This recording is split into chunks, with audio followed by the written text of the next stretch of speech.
wondered that the GIC talk have been happening since 2003 through willingness and support of so many volunteers. And today's talk is all about shamanism and traditional religion in Korea.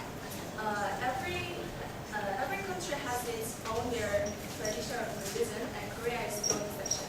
And there are various traditional religions in Korea, such as shamanism, Christianism, Buddhism, and Christianity, and so on. Among those things, we are going to learn more about shamanism by watching video clips related to shamans and with our today's speaker, Vera person. And now, let's welcome Vera person with the video. I'll try not to be repetitive for those of you who are on the tour. Today we went to Date&Time, which is one of the spiritual centers for Gwangju, and also for the country as well. We visited a couple shrines and a couple important sites, a couple of which will be in the presentation as well. The first thing, the title is Shamanism, and she mentioned some other religions as well. Before I start, shamanism is fundamental. It's a word. It's created. It explains a concept that people have. So a lot of these fundamental beliefs are carried over through history among all of us. It doesn't matter which country you're from. Probably there is some form of what scientists now call shamanism. I'll put here the next definition. Shamanism is a traditional religious phenomenon. Now, the way that we define shamanism, the way that it's officially been defined, is the way a spirit either enters a person, and that person can become that spirit or that god. And there's a form of ecstasy involved, a form of trance, a form of possession. Or the person, the priest or the shaman, can invoke a spirit to come and to enter a place. And through the dance, through the song, collectively as a group, we experience a state of ecstasy or a state of possession. So there are different definitions, there are different rules, there are different things. So for every rule, there's an exception. For every consistency, there's an inconsistency. So in a couple of my readings, it's been a few months now, every time someone studies one phenomenon or one event or one person, that person is a contradiction to the other study that was done. For every god that is talked about, that god is talked about differently or defined differently or thought of differently by each person, by each shrine, by each country, even though they're similar. So you'll have paintings and shrines in Korea, and all of the paintings and all of the shrines will have similar names, but not all of them are the same. It's very much a person-to-person basis. So essentially, this belief system has been in existence in people, all people of all nations, before we had nations. Because essentially we all came from the same place, we think. Or some people try to prove otherwise. So one of the things, the working definition of this word shamanism, is an anthropological term. This guy, Kim Tae-gon, he was the president of the International Shamanism Association. He was a professor at Kyunghee University in Seoul. He was the head of the Anthropological Museum in Kyunghee University. And they did a lot of scholarship in the 70s and 80s, into the 90s and 2000s, trying to create a consensus, trying to create some agreement among these anthropologists. Because the second thing, the word shaman, as I mentioned, is anthropological. It has etymology. Scientists, European scientists, borrowed this word from Mongolian northern people in Siberia. So if you look, the word Saman is the priest of the Euro-Altaic people. Korean language is an Altaic language. So essentially there are ties to the Korean people and these people from Siberia. Now also in Turkey, these are all names of people who live in Siberia. So they used this word shaman. And scientists, anthropologists, Europeans in the 1800s, when they were creating this field called anthropology, they borrowed this word and they used it to define what they were seeing, which is this form of spirit possession, this linking of heaven and earth together in some way through the means of human beings. Now, as I mentioned before, the way this is used and the way that we feel it in the English language has that sense of ecstasy, has that sense of trance possession, which is one of the key differentiators between an Orthodox religion and these sort of indigenous shaman beliefs. Chapter 1. Mu. This is Mudum-san.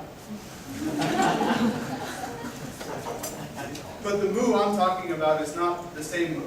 The mu in Mudum-san, which I said today, is no, nothing, okta. This mu is the one I'm talking about. This is the mu that you see in Buddha. This is the religion we're talking about. Now the word shaman as used in English, as used in Mongolian, Siberian languages, is different from this. This is the Chinese character for mu. Now I put a little quote on the bottom. Essentially, those two people are people. The two figures on the side. The pole in the middle is the link. Either it's a person or a thing, a tree, whatever it is. It's a link between heaven and earth. So these people dance, they do whatever they do. They sing, they chant, they pray, they burn things, they break things, they build things, and all of them are supposed to act as a form of link between the heaven and the earth that we have. And that was the fundamental belief of Mu, and this is very old. Mu is this is much older than the word shaman as we use it now in the English language. These are the old Chinese characters for Mu. The first one on the left is bronzeware from the Shang Dynasty. It's very old. You can see the dates. Somewhere 1500 BC. Now they found these crosses. Has anyone ever seen the cross of Jerusalem? Or the heralded cross? The Greek flag? Jesus? I mean, it's a very common symbol, and this is what Chinese people used to represent their religious leaders as. 1500 BC, 3,500 years ago. So they found this carved into bronze, pottery, and they've also found it carved into the skulls of religious leaders in China at that time. Now there's a lot of debate as to where these people came from. One scholar suggests that this came from Persia somewhere. Persian, Iran, some sort of shaman leaders or priests or who knows, conjurers. The word magician comes from the Persian word for a magi, which is a priest, a shaman priest. So these types of people were traveling, walking around the earth 3,000 years ago and mixing with each other and teaching each other before we had nations and we were just people. And then it developed into the Great Seal, which is the Zhou Dynasty, which is, when you hear Confucius, if anyone's ever read Confucius or Mencius, he talks about this period as being the golden age of Chinese civilization. So all of the kings and the important figures and people we should follow were all from this period in Chinese legendary history. So this is the development of the character. Now there are a lot of interpretations. I don't know what it is exactly, but some people think it's hands holding up jade. Jade is an important symbol. Some people think it's hands coming down into buckets of water. There are lots of interpretations that it's exactly what it is. But eventually it developed into this one, which is when the Han Dynasty took power after the Qin Emperor unified China. They kind of codified their language and made these symbols that were more recognizable throughout China, and it developed into the modern script we have. So the last one is similar to what we have. So in this talk, there's always this difference, this balance between the word shaman as we know it now in English, the way it's used now, and kind of this older root, this sort of fundamental belief, this priest, teacher, medicine man, or woman. It doesn't matter. There wasn't any discrimination between the sexes. Anyone could be this. And what it was is someone, I actually heard a wild story that they think that it might have been people who had mental problems or mental disorders or epilepsy. Something that was abnormal happens to these people to single them out from the crowd, to make them important. So this field, obviously we're talking about history now, a little bit about culture, we're into linguistics. You can go into psychology. Very, very big studies are done by neuropsychologists into this. What's going on? They want to know why, what's happening. They can't figure it out. And the other one is in theater and drama, music. So all of these fields are pretty much covered in this one word. So I'm going to try to give you as much as I can in the next 20 minutes. Let's go fast. Chapter 2, the mountains. We were at the mountain today. This is another mountain in north of here, Gwangju. This is Soraksan, which is part of the Taebeksan range of mountains that goes all the way up to the north and all the way down to the south.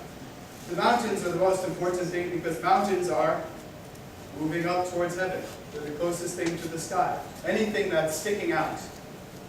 If you go to countries and you see pictures, things that are abnormal, things that are rare, things that are unique, things that are moving away from the norm tend to be viewed as something divine. So the first kings of most dynasties, the first kings, all the kings of Europe as well, always had that divine. They were not normal. They're not just like everyone else. So any mountain that looks cool probably has symbolic meaning. I don't know exactly what the name of that peak is, but I'm sure someone prayed at it at one point because it looks nice. Now this comes from the legend of Gwangju. Gwangju was the legendary founder of Korea, the Joseon, before Joseon, Go-Joseon. Now, this is the story. Hwanin, the heavenly king, you have Chunwang also. He had a son, his name was Hwanun, who also, he became the heavenly king once he came to earth. So Hwanun, he wanted to come to earth. And he told his father, I want to go to earth. So his father said, well, let's find a nice place for you to come. So he chose these great mountains in Taebaeksan. And the Taebaeksan that's used in this book is not exactly Taebaeksan we know today. The Taebaeksan in Gwangju is a little bit different. It's not sure where it is. It's a big possibility. It's any of the mountains in Korea. They think it's in North Korea, somewhere. He came down from heaven to earth, so he was essentially the first move, the first shaman, the first link between heaven and earth. He lived here. He brought 3 treasures: mirror, sword, and jade, all 3 of which are used in shaman rituals now. Also, there's 3, yin and yang, and the completion of the 2. The Father, the Son, the Holy Ghost. 3 is a very important number throughout culture. It's a mathematical number that represents the first possible repetition. So it's very important. Now, he came down with these treasures. He started a kingdom. They think it's near Pyongyang. In the mountains near Pyongyang, somewhere around there, is where the first actual evidence of this development might have been, if it were real. It's not 100% proven. It's still legendary. So then from here, many of you might know the rest of the story. Hwanun, he wanted to get married. He met a bear and a tiger. And the tiger and the bear, they went into a cave, and they could only eat garlic or some herbs. And the tiger said, I can't do this for 21 days, I'm leaving. And the bear stayed in the cave for 21 days, only ate garlic and herbs, came out after 21 days. The bear became a woman and married Hwanun, and their son is Gwangju, the first king of Korea. And this is from the Samguk Yusa. I'll stop here and mention it. Il-yeon is a monk during the Goryeo dynasty, and he wrote this book in about 1300 AD. This is the oldest source of these types of stories in Korean. And Samguk Yusa is the name of the story. It's from the Shilla, after the Shilla, Goryeo dynasty, but it talks about everything from the Shilla period. Here's a general overview of the history. Legendary dates, I put on the top. Hwanun found Shinsi, Chi. Shin means God or spirit. Shinsi is God city, and he becomes Chunwang. Chunwang is the heaven god, heaven king. So many shamans, many shrines, even Buddhists, Confucian, all of them, that name appears, the heaven king. A very common deity throughout Korean culture, throughout Chinese as well. There's always a Chunwang, heaven king. He marries Ungnyo, who is the bear, becoming a woman. They have Gwangju. Gwangju starts Joseon, our country, near Pyongyang. And then he dies, almost 2,000 years later. And he becomes a mountain god. So the mountains you see, the mountain we saw today, we saw an altar, a shrine, dedicated to Gwangju. There's an old cult, there's an old faith, worshiping him, because he is the mountain. He is the embodiment of the mountains of Korea. And the mountains are the sacred places in many countries. Mountains are very important. He becomes a mountain god at age 2,000 or so. And then this is the legendary date for Go-Joseon. which is the mythological legendary kingdom before current country of Korea. These are the historical dates. 8,000 to 1500 BC, hunter-gatherer tribes. Then we have 1500 to 300 BC is Stone Age pottery-making people. They started to settle down, make farming, make towns, work together. And then we moved into the modern history, three kingdoms, Goryeo, Goguryeo, Shilla, Baekje. There's also Gaya, which is in there, Mahan. All of these different kings were fighting for power. And then finally we have the full three kingdoms, which is just Shilla, Baekje, and Goguryeo. And then, of course, if you've been to Gwangju, the capital of the Shilla dynasty, unified Shilla period. After long periods of war between these different groups, between these different kings, they unified into one country. And then, following it, Goryeo dynasty, Joseon dynasty. Now, the point for this is, Buddhism comes to Korea. Buddhism is a state religion. Buddhism is a state religion, and then Confucianism is a state religion. That's only about 1,500 years. But then you have another 10,000 years of shamanism. How can you get rid of the shamanism? All of us have been believing the same things for 20,000 years, maybe longer, 50,000 years. Organized religion, Christianity, Buddhism, Taoism, Confucianism, they're all new. So what they had to do is somehow teach the people these new religions, these new philosophies. So you'll find a discrepancy between the educated, the king, and the scholars, and all the textbooks will teach a certain orthodoxy. These are the rules, these are the philosophies. But everyone else, they're just believing what they've always believed. Nothing's changed, essentially. It's just the name is different. It's called Buddhism now, but when you go to a Buddhist shrine, you worship the mountain god still. He's still there, or she is still there, it's still there, they're still there, everyone's still there, they never went anywhere. And in Christianity, we have saints. What are saints? Saints are different gods that are worshipped, different people that have become heavenly. It's all very similar and intertwined to the fundamental beliefs that most people carry with them. Now, the point of this is essentially, it's been a long process of teaching and renewing and changing people's orthodoxies and changing people's minds. Now, we talked about Gwangju today. Gwangju is a famous scholar, monk, who's very well loved. He was unorthodox, married, probably smoked, probably drank, ate lots of meat, had children. He wasn't a good monk. He didn't write good books. He didn't follow the Buddhist rules, but what he did do is he told stories that people could relate to, because everyone was just the common people. He went out and told them his stories, and through his stories, people understood Buddhism rather than understanding their traditional beliefs. Now, one story he likes to tell, one story about him, is that he was sleeping in a cave. And he woke up in the cave, and then I see, Jacob knows. The one with the skull.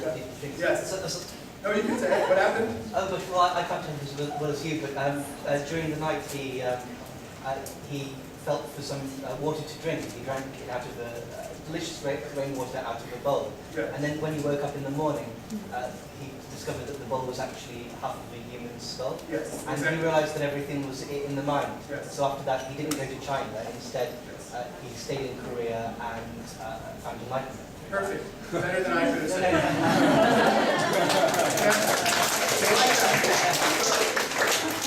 He woke up. He was in the night. He woke up really thirsty. Drank something from a cup. Woke up in the morning. It wasn't a cup. It was a skull. And he drank. It was the most delicious water he'd ever tasted when he was asleep and when he woke up. But when he woke up, he realized it was his skull. Now, this is different from shamanism, traditional beliefs, because if you have a problem, you go, okay, here's Mon, fix me. I have a problem. You go pray to the shrine and you get something in return. With Buddhism, it's about your mind cultivating yourself, which is a very new idea. Christianity has it as well. Confucianism has it as well. There's a certain impetus the individual has to understand.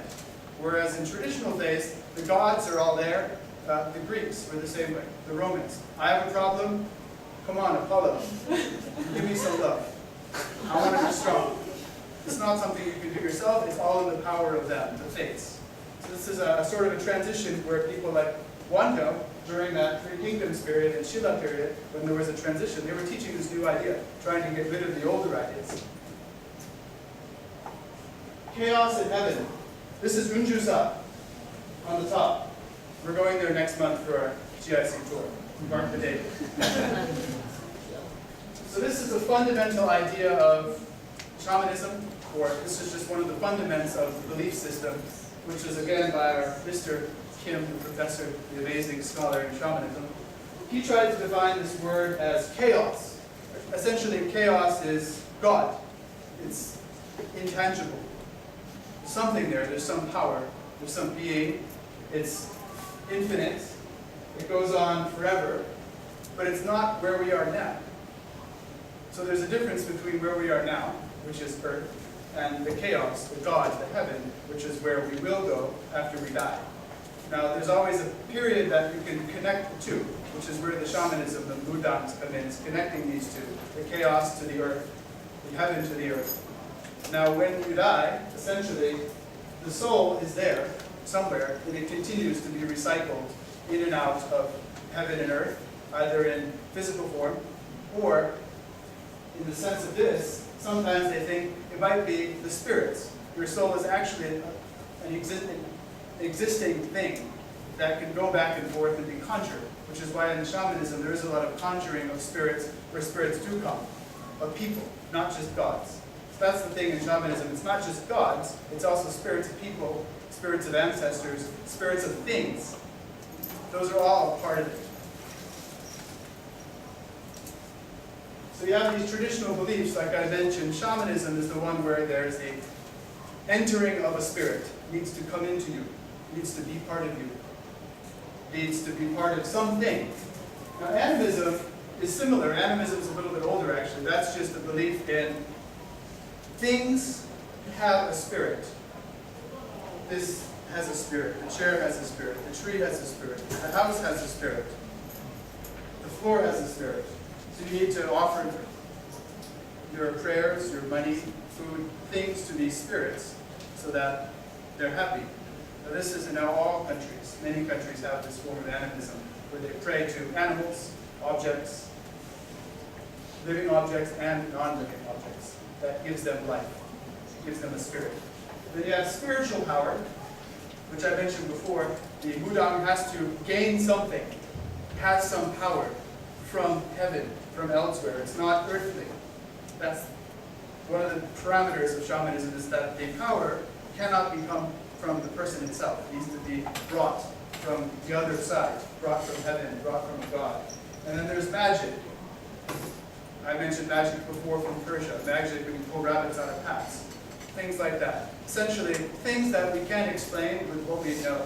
Things that now we have science, so we try to prove it. We can find conclusions based on science more and more, but still the deeper we go into science, there's no answer. But traditionally, people had more of an understanding of magic because they were lacking those scientific fundamentals that we have now. So whenever something happened, wow, that's magic because I can't explain it. Some way of creating something for people that's outside of their normal experience, that they can't explain or they haven't seen before. And then these on the right are some of the fundamentals of all religions and of shamanism as well. I just want to cover them briefly. There is a heaven, there is an earth. I mentioned that before. There are souls in shamanism, and there are good and evil souls, spirits. Spirits can be good, spirits can be bad. You can be a bad spirit after you die if something happens to you in your life that you're not happy with, so you need to come back. And what happens is shamans will appease your spirit. There are rituals for that. And then there's also the next life, where there are spirits going somewhere. And if they're happy, they might stay there. If they're not happy, they might come back and bother us people. So actually last night they did a shaman ceremony at Jeonnam University, which touches on one of these, the spirits and the next life, the good and the evil. For Oilhub, 518, many young people died. Many of those young people were not married. So many of those young people, maybe their spirits are sad, but their spirits are lost. So last night they held a good, which I'll talk about more, which is a ritual where they called these spirits of the 518 victims to Jeonnam University. they built effigies out of clothing and paper and cloth to represent people. The spirits came to us, entered the effigies, and then they held a marriage ceremony for those people who died without being married. After they were married, after the ceremony, they burned all of the effigies. Hopefully the spirits will go away happy now that they're married. So there's this belief that the spirits are there, that our soul is still there, and that it can be affected after we die through these powers. This is Buddha. This is right here down the street. But it's not exactly a Buddha. This is a fortune teller. Now these are very prevalent everywhere in Korea, particularly in areas like markets, particularly in areas where it's less affluent. The more churches you see, the less of these you're going to see. However, all the people from the churches drive their Mercedes across town to get to the market to go to one of these to make sure they keep their money. Anyone? No? So there's an interesting mix of these traditions. So you see the Buddhist symbol, they adopt many of the characteristics of other religions into them. So the job of a Buddha, this one is a beginning of a ceremony. It's praying to the mountain. It's offering thanks and welcome to this mountain spirit. So before any ceremony, the Buddha's job, shaman's job, is to offer something, to let the spirit know, we want to talk to you. Hello, are you there? So then it starts into a long process of the ritual from the beginning. So I'll offer you a goot tomorrow. The goot is for the happiness and welfare of your descendants. We prepared the goot with our sincerity. Please come and enjoy yourselves tomorrow. So it's like you send like an invitation. Right? Before a party, it's always nice to send an invitation. So then usually the god will RSVP after that day is over. And then the next day you have a party where the god will come to meet you. So these are the breakdown. This is very complicated because, like I said at the beginning, for every rule there's an exception. It's a very general overview. So a Buddha is generally a woman. During the Joseon Dynasty men were controlling the country, or trying to control the country, using Confucianism. Women were excluded from most things, from religion, from ceremonies. Even praying to ancestors, women weren't allowed. Women had separate rooms, separate houses, separate lives, so they all went to shamans. Many of them went to shamans, and many of the Buddhas were shamans. Women, all women at this time. Even now, I was reading a study that predominantly women visit shamans. Anyone here? Girls? Like to go? I like to go, it's interesting. They help you sometimes. But men were part of the political establishment usually, and if they weren't part of the higher echelon, they would always emulate what the people did at the top. So if all the rich men were controlling the country and saying shamanism is bad, all the poor guys too were saying, well, this is what the king said, I'm going to not do it. The wives are always like, no, no, no, we can do what we want, we know. We gave birth to you, we're in charge. So from the beginning, the women were always in charge of the spirituality throughout history, essentially. There are two types of shamans. There is a man, Baksu, like Baksa, wise man. Baksu is a male shaman. They exist. They're not as common. The two types of shamans, charismatic and hereditary. Now you can divide this between the north and the south as a general division. Now in the south you find both types.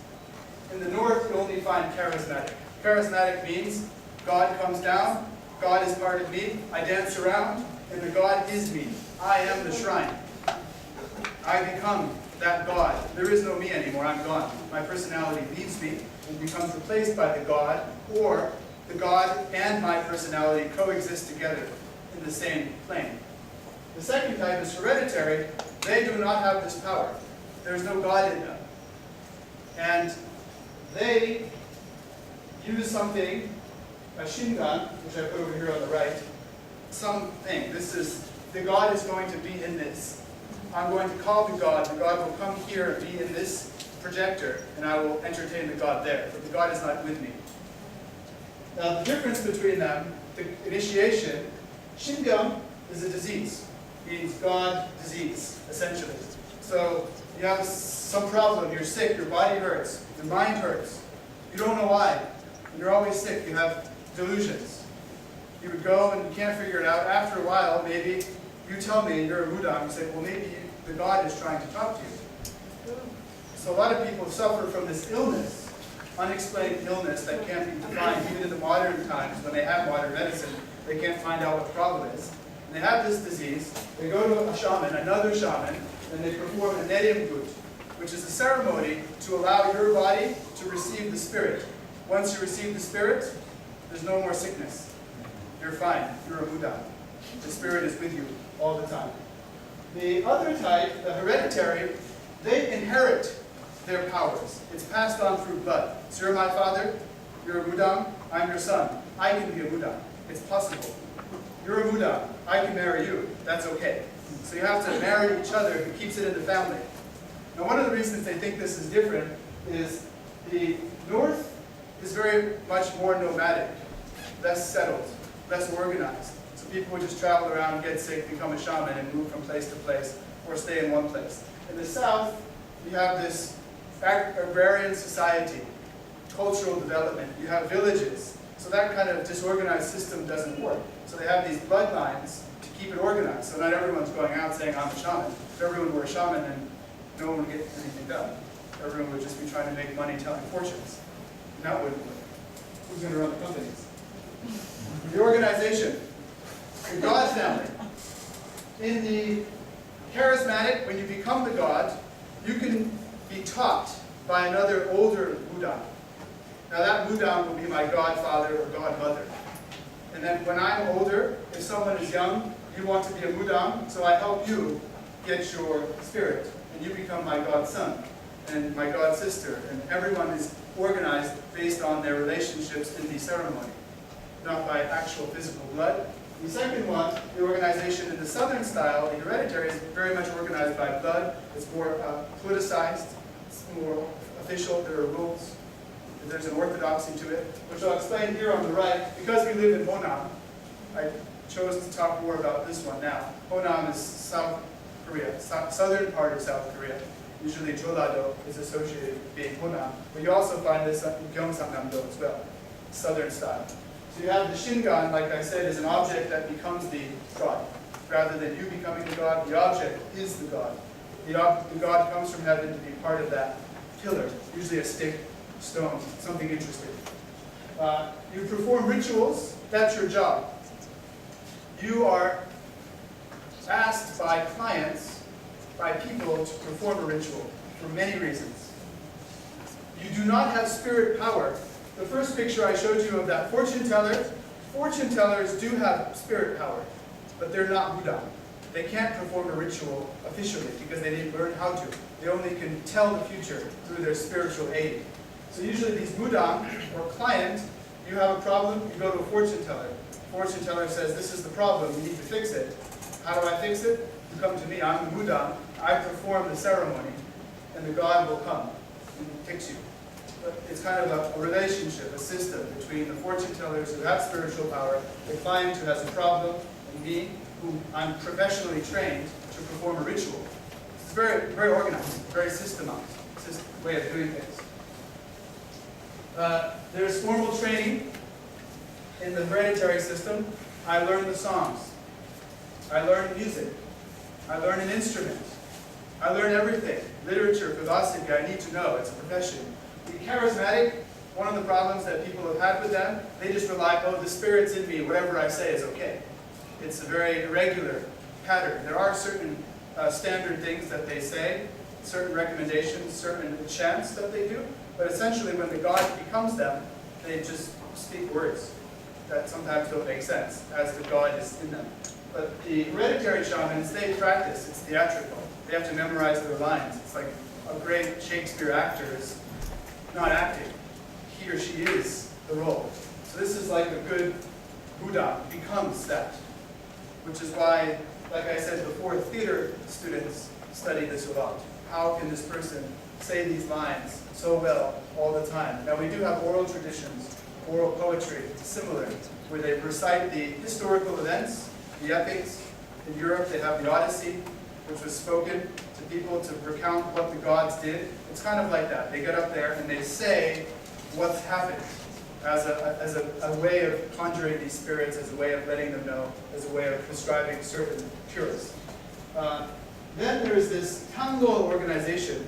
That's what they kind of call these southern groups of shaman, their bloodline. Now, you're from Gwangju, I'm from Naju. I can't work in Gwangju. That's your territory. So they have this organization where each territory is broken down into sections. So in your village, you are the Budan. So no other Budan can come there unless you die, or you give it away, or you can sell it. You can sell your certificate, your right for that area to another Budan if you want to.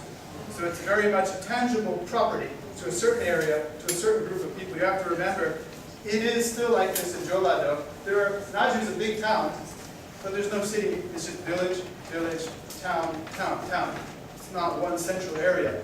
Or a lot of these towns have village, village. Even in Gwangju, you go to other parts of Gwangju, Songjeongli is a one town. It's not part of Gwangju really.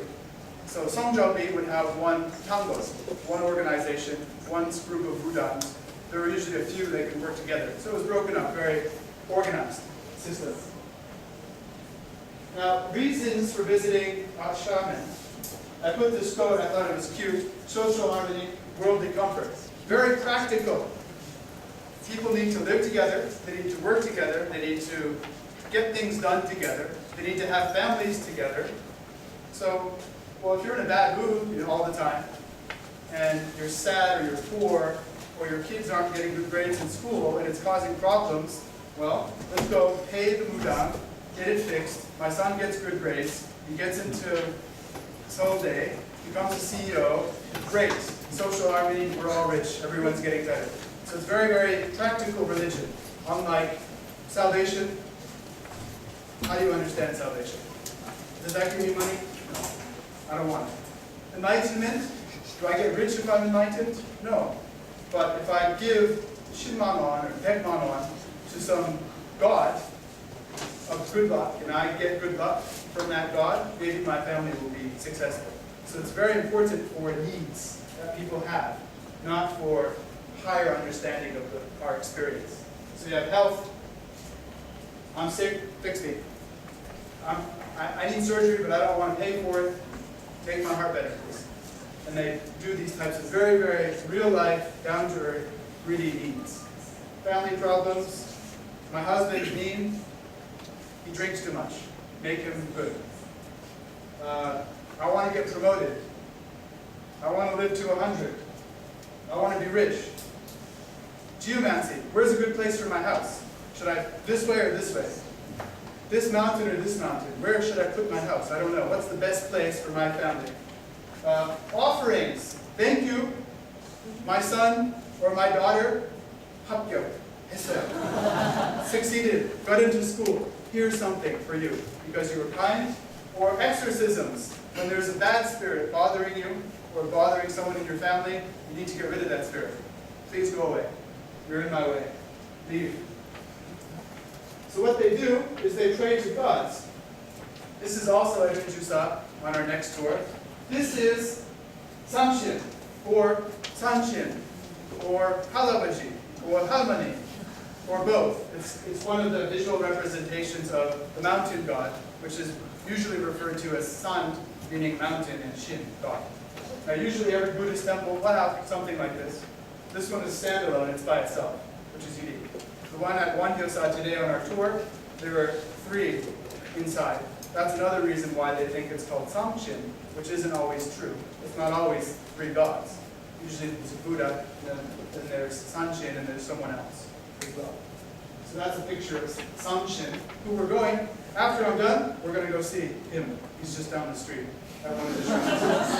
So if you have any problems, bring your money. You can give it to me if you want. I'll let him know. All right. I'm going to welcome you. I'm going to open the key. It's a magical key to the family.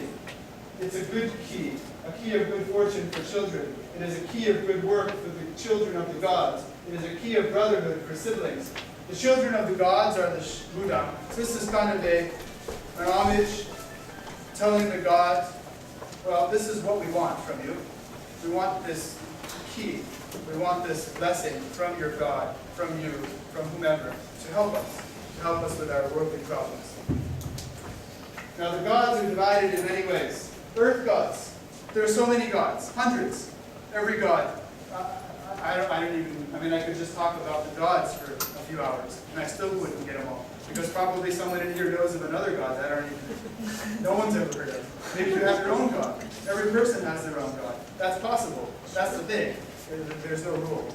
But there's a generality about it, is that there are nature gods, earth, water, mountain, sky. I mentioned Dongshin, sky, Chunwang, heaven god. You have Yongwang, water, is the dragon king. Just think of, it's the same as if any of you studied mythology. Chinese mythology, Greek mythology, Roman mythology, Korean mythology. There are all of these gods that do different things for different purposes, and there are different shrines for those gods. Human gods, generals. Generals who have died. Isun-shin, Chungjang-sa. Essentially, it's called Confucian, it's called Korean, but this is very old. Putting these figures who represent the people, the history, in a place to worship them, which functions less for the dead person and more for us today, to work together for some role. Kings, probably King Sejong, probably is a god somewhere. I'm sure there's a shrine where you can pray to him and get something. Buddhism, there's Jeso, which is very important. You saw the swastika, the Buddhist style cross that you see. Now that is the one god, the Jeso. This god is almost all of the Buddhas. It's a Buddha. This idea, Hananim in Jeso, are older than Christianity and Buddhism. So the shaman faith, the traditional beliefs, always had a Hananim, one god, and they always had a Jeso. So when Buddhism came, okay, who's this guy? They called it Jeso, which Koreans already knew. And then when Christianity came to Korea, the mission said, you should believe in my God. His name is God. Like, we don't know your God. What's your God's name? So the missionaries used the word Hananim, which is something that Koreans already knew. So Koreans knew about Hananim as a God, so they accepted Christianity easily. It was just one more God to the arsenal. The more the merrier. If you just have one, it's not as great. But if you have hundreds, then everything is covered. No problem. There's one God for every problem. And if one God doesn't work, try another one. There's also Taoism, which is very prevalent. You see the yin and the yang, which is very much associated with Taoism as well. Gods of generals, gods of people. Ancestors. A lot of what we know as Korean Confucianism is ancestor worship. Not really something specific to Confucianism, just specific to a people. People like to pray to their ancestors. It's always been done. When Confucianism came to Korea, that was one of the tools that was exploited by the early leaders. Well, how can we make people follow us? Well, let's give them something they already know, which is ancestor worship. Now these are the popular gods I mentioned. Samshin, woman or man, both. Three gods or mountain god, it's very indescript. This is one of the more common gods. People pray to it for luck, fertility, longevity. So a lot of pregnant women, I want to have a healthy baby. Unpregnant women, I want a baby. Or men, if you touch it, your wife's going to get pregnant. You have power from Samshin. So Samshin is very important for procreating, for keeping the family going, for creating good ancestors. Sanshin, mountain god, everywhere. Sanshin is in everything. Everything, this whole country is 70% mountains. You can't get away from Sanshin. Sanshin, sorry. Chusong, 7 stars from Taoism, the Big Dipper. We're going to see that in Chusa next month as well.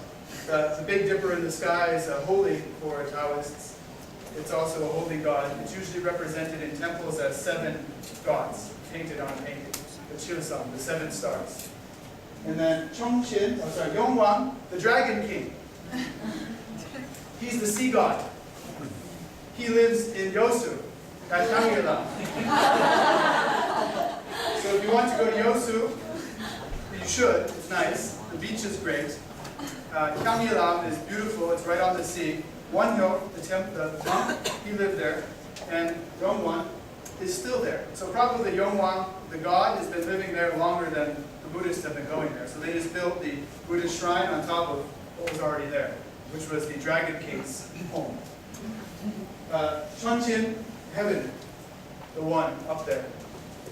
You can't really describe it. It's just, it is. It's heaven.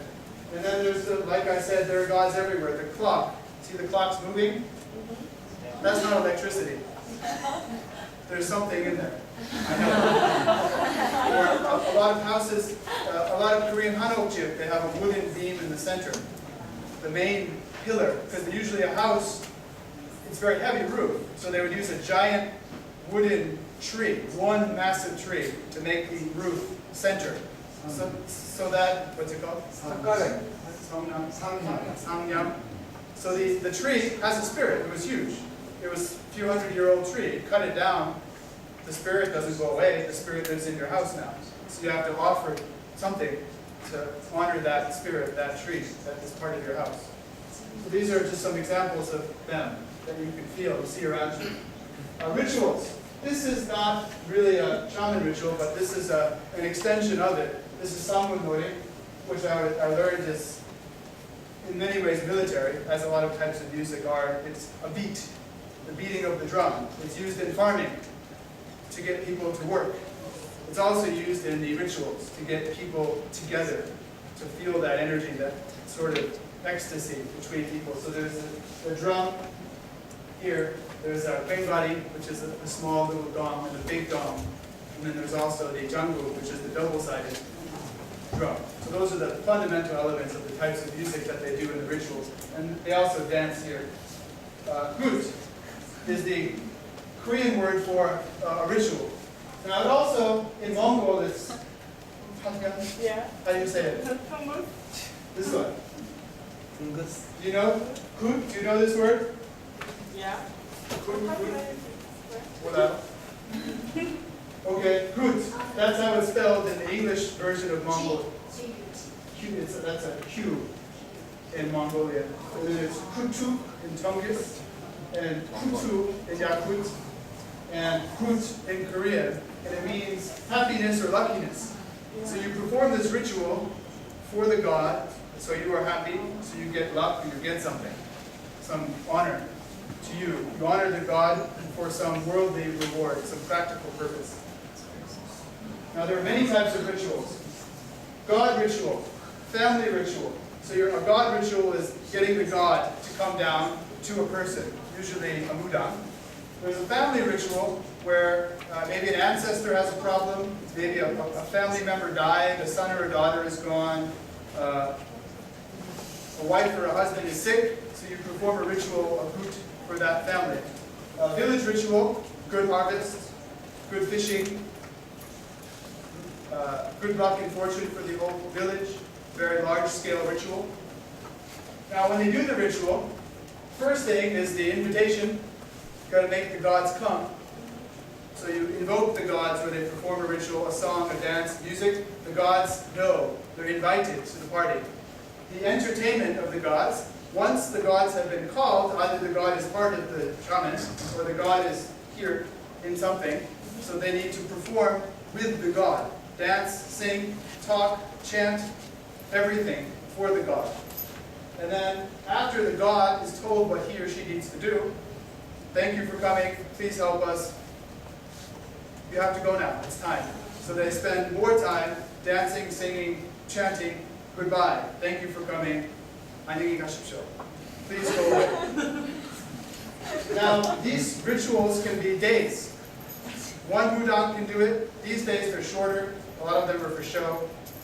Most of what I've read is that the jumjengis, the fortune tellers, get all the money. Mudangs aren't very important anymore. They just want to know, what's my fortune? They're not really concerned about fixing it as much as they used to be. But a ritual can be one mudang, many mudangs, 10 mudangs. It can be a whole village. It can be one day, one night. It can be 2 days, 3 days, sometimes 4 days. They can be very, very long. In each part, it's like an orchestra or a play. There are acts. Each act stops. Okay, we invited you today. Tomorrow we're going to play tomorrow you finish playing, the next day you say goodbye. So it's a 3-day ritual. And the whole play, the whole performance is broken up into these sections, depending on movement, depending on purpose. Now the part of the ritual, I said before, the song, they sing a song, it's rehearsed, it's taught, it's learned, and it's a traditional sort of cycle. There's also the speech, where the Budang will just become his self or herself and say, okay, you're here today, I want to thank you, very much a casual, but rehearsed, still rehearsed, more of a talking, just chatting with the gods, or chatting with the people. And the third one, Gwangju, is the divine message, which is the charismatic Budangs. They gather their power, and then they speak, without their control. Ostensibly, they have no power over their voice, the God is speaking for them. And that's the most interesting. That's the one that people are trying to figure out, because it's unique, and they can't explain it all the time.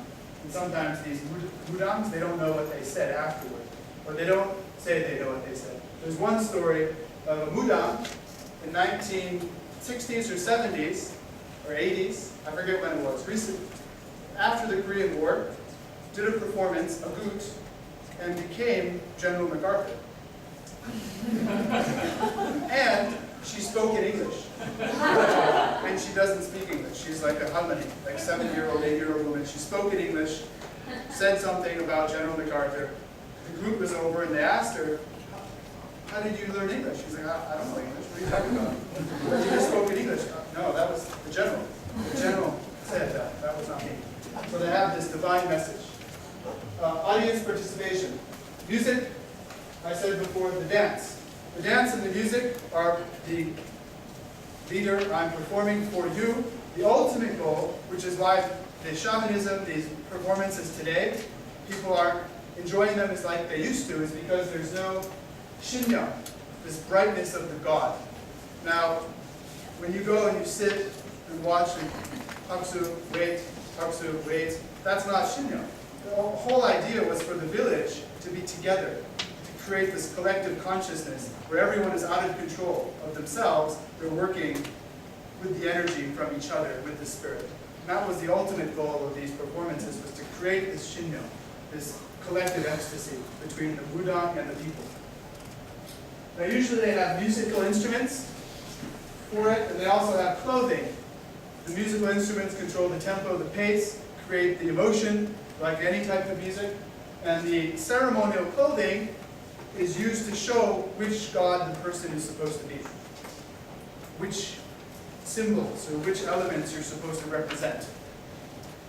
So these are an overview of the instruments and the accessories. I won't go too much into this because people have written dissertations just on the left side.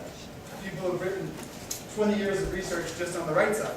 So I'll go over it. Essentially, I told you there's the rattle, which is usually what the Budang has. Shakes the rattle.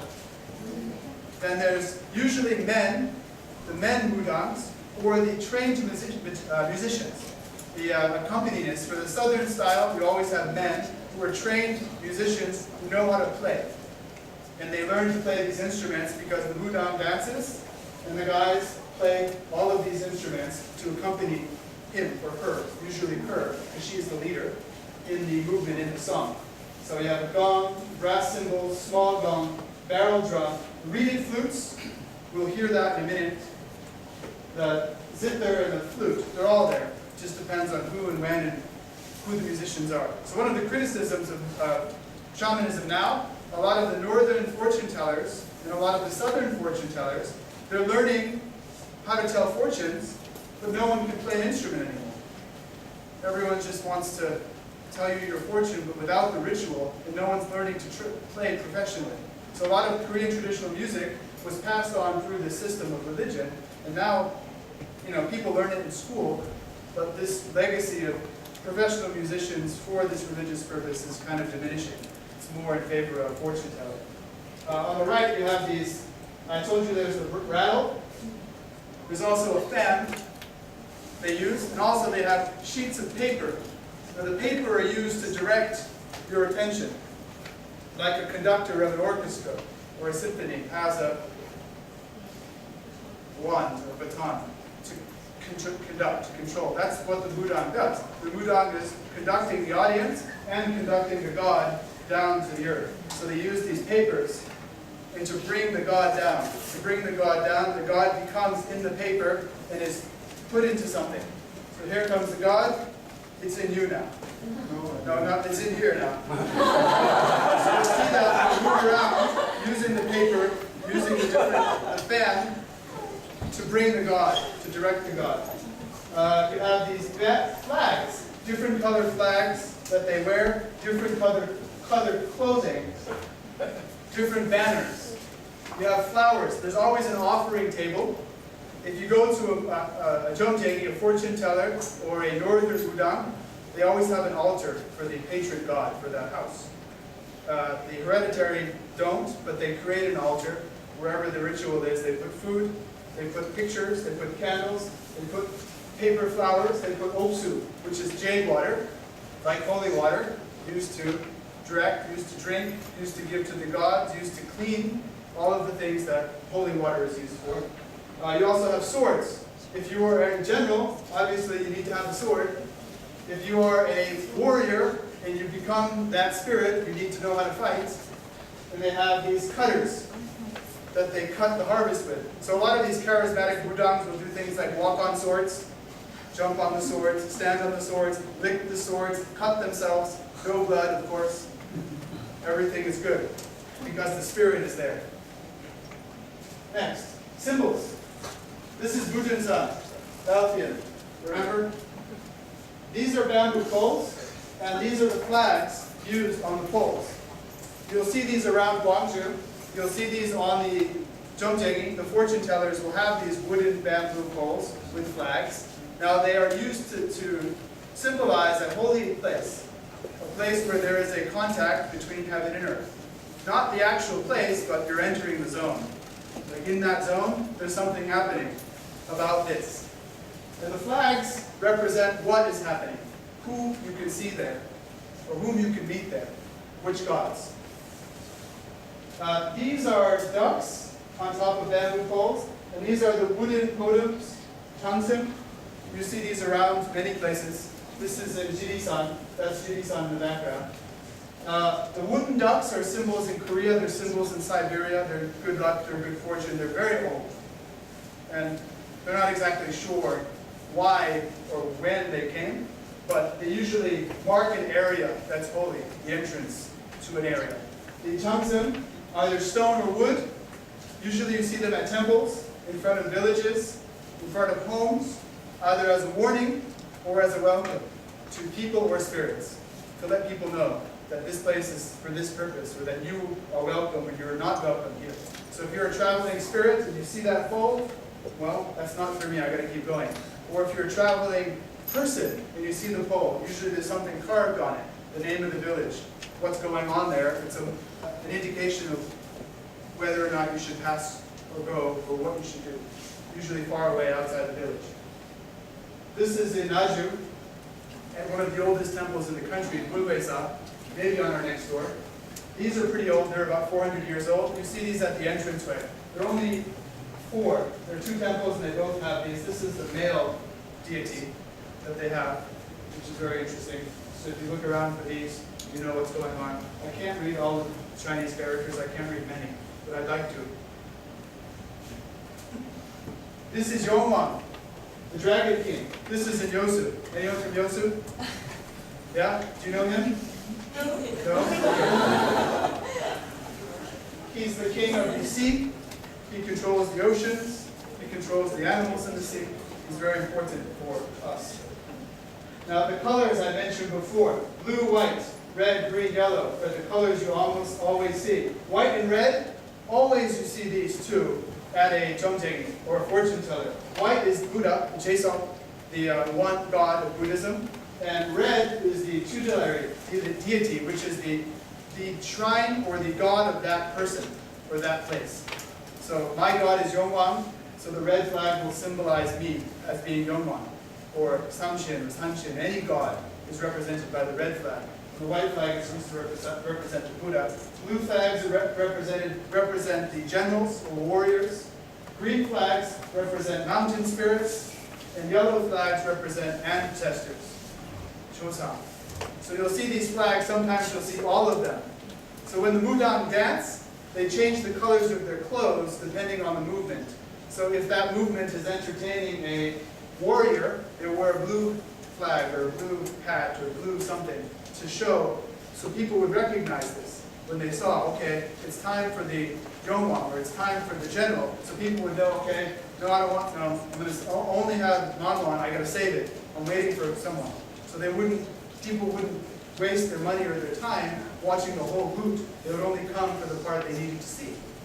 The person who they needed to worship. The person whom they needed a favor from. And then you have the directions, east, west, north, south, and center. More indicators are the Mushindo. I already talked about the flagpoles. The Sote are the duck on top of bamboo, and the Tangsim are the stone or wooden totems. The Mushindo are the paintings. Like we saw a picture of Yongwang, we saw a picture of Sanshin. Now the reason why they look like Buddhist paintings is because they are done by Buddhist painters. Usually the Buddha would have a vision, spirit is in me, please, you're a painter, paint this. So they would go to a temple, they would go to a trained artist, explain what they saw, and the artist would paint what they wanted. So every painting is a little bit different. However, throughout history, throughout the years, paintings have, become similar. So now they just, hey, John, I need a Samshin. Can you paint me one? Without even explaining, they know what Samshin is supposed to look like, so they paint the Samshin. So it's become more institutionalized in that way. So the paintings are commissioned because people don't like worshiping nothing. Everyone likes to look at something. A cross, a statue, it's shiny and gold, it's better. A painting that's glittery and big, it's more interesting, so people need that. So these paintings serve that purpose. Places. Buduk-san. We were there today, almost. This is one of the biggest trees in the area. It's a 500 or 600-year-old Zelkova tree. When I first came to Korea, one night I went up there at 9 o'clock. There was an old harmony chanting and burning incense at like 10 o'clock at night. It was pretty interesting. So from that point, got curious about this place. I went there, went again, and started asking questions. But I found out that this is a big tree. It's an energy point. It's a point between heaven and earth because it's distinct, it's unique. So here, because it's huge, because it's special, is a place where people can meet gods, where the god can descend to that tree. So probably a hereditary Buddha would come here, perform a ritual, and the god would enter the tree. They would dance around the tree to entertain the god in the tree, and then the tree would be there, and then when the ritual was over, they would leave, and the tree would be, and the spirit would leave the tree. So it's kind of just a shingon, a functioning place, a shrine that becomes a god. And next time you guys go to Budun-san like we did today, if you just go down the other way, it's right there up by Junshin-san. It's just above Junshin-san on the main road. This is Bhutan Valley. This is in the woods behind Budun-san. Now this is actually it's a whole complex of giant boulders. Giant boulders in the woods. Who put them there? Too big for people to carry? Obviously God put them there. So we need to pray there. Giant boulders in the woods, perfect shrine location, empty space in the middle, really unique, really out of the ordinary. So this is a very important place for shaman rituals. It's near Pungamjung, the backside of Budun-san. We're going there in July. This is on the mountain. We saw this today. This was right at the top where we started going down. These piles of rocks, people add to that as they go. Sign of, some people don't know why. Maybe they just do it because it looks cool. I do it because it's fun. But there is a meaning. It's building up a heat, building up a place, building up an energy point, something distinct where God can come or where Holy Spirits can reside. There's another altar, a giant stone in the woods on the Yetgil. Many times you'll see soju bottles, pig's heads, makgeolli bottles, candles. You can see the fire there. So usually in the daytime, the management people like to clean it up. But if you get there early enough, there'll still be all the leftover stuff from the night before. Now I talked about these before. The God's altar, which is in someone's house. The dang, which is the stone. Dang just means shrine. Tutelary shrines are in each house. for each type of god, for each tutelary person's personal spirit. Trees, boulders, and rocks, already mentioned that. These are some important places that you can see in your own time. Jirisan is the most important mountain in Jodanando, maybe in the country, for energy, for its power, for its spirituality. Wujungsan is our mountain. It's very distinct, it's close, full of all of these interesting traditional habits. Gyeonggi-la, I already mentioned in Yosu, the Sikh temple, the place where Yongwang lives. Gyeongsan, the Daejeon, King Taejo's first choice for the capital of Joseon, but it was too far from Pyongyang, so they decided Seoul was better. But Gyeongsan has a perfect arm facing south, arms hugging. Right in the middle is the Korean National Defense Headquarters. It's right in the middle of Gyeongsan. Number 1 energy point. Number 2 energy point is Bugaksan, Bukhansan, and Gyeongbokgung is the second most important energy point in the country, which is why the 2 capital cities are there, or they were intended to be there. In Wangsan, creepy place if you go at night, the Sajik Gongwon in Seoul, sacrifices for the king. There's also the Temple of Heaven built by King Gojong at the late 1800s. In Wangsan is full of shrines, full of shamanist behavior, full of little carvings in the mountain where people would pray over the course of years and years and years. They always pray, tap the rock, and it opens up these little crevices, which are energy points where the god could be. Right to the left. If you look at Seoul, Gyeongbokgung, we're facing it, there's a mountain to the left. That's in Wangsan. Today, Koreans wear their traditional religion on themselves. My friend sent me this picture. I told him I'd put it in there. It represents everything. That these religions are passed down throughout history, and they can be accompanied in the flag. The Korean flag is the accompaniment, embodiment of all of these religions. It is ostensibly because of Confucianism in the Joseon dynasty, but all of that's much older. The I Ching, the book where these trigrams came from, heaven and earth, water and fire, yin and yang, man and woman, harmony of the universe, the one, the circle, complete circle, the cycle. Now, these are from bones. People would have bones, throw the bones on the ground, 3 bones, and the fortune teller would look at the bones and say, okay, you're going to have a bad day. I'm sorry. Your child is not going to be king. So these bones were, these series of 3 were put into a book called the Book of Changes. I don't know if you've read it, maybe you have. I Ching. It's been passed down for thousands of years. It's been incorporated in our modern Korean flag. Very interesting. There's the National Defense Headquarters in Gyeongsan. It's like the Korean Pentagon, but it's not a pentagon. It's an octagon. It's shaped just like the traditional yin and yang, the trigrams on the sides. 1. Before Alexander the Great went to India, Buddhists didn't know how to represent Buddha. This is what they used. Then Alexander the Great, he taught the people in the Indus Valley how to make marble sculptures. Very smart king said, I could use these sculptures.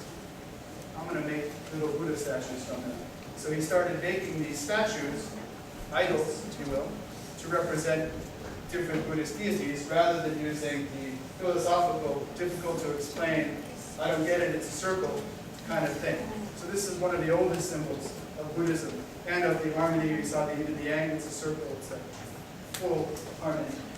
And lastly, like I said, if you go to Wujungsan, you can find lots of interesting things.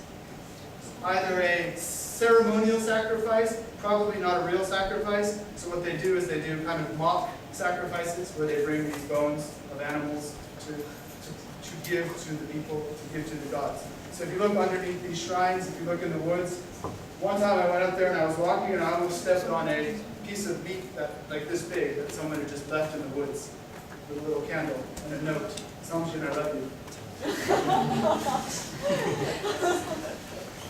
Next, shamanism's influence.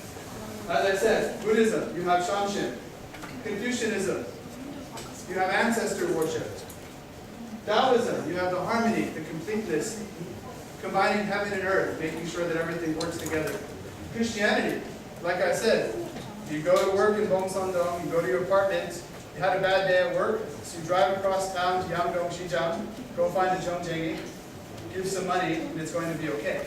So there's this interesting belief that's carried over into all of the religions, this Koreanness, this old fundamental belief system that you can see in all of the major religions.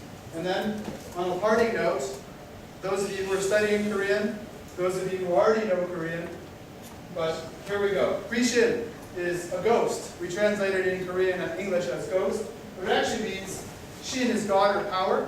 And like I said, spirits can be evil or good. So Gui is just dangerous. It's not good or bad, it just has the potential to be bad. It doesn't need to be bad. So we think of ghosts as bad things, but Grishin are just spirits that have enough power to cause us harm. Shingi. Shingiada. Interesting. Curious. Very unique situation. Because there's God in the energies. Some God energy made that unique, made that interesting. Or Shinada. I'm excited because the energy, the spirit in me is coming out. So I'm expressing my inner spirit by being excited. That's the end of my talk.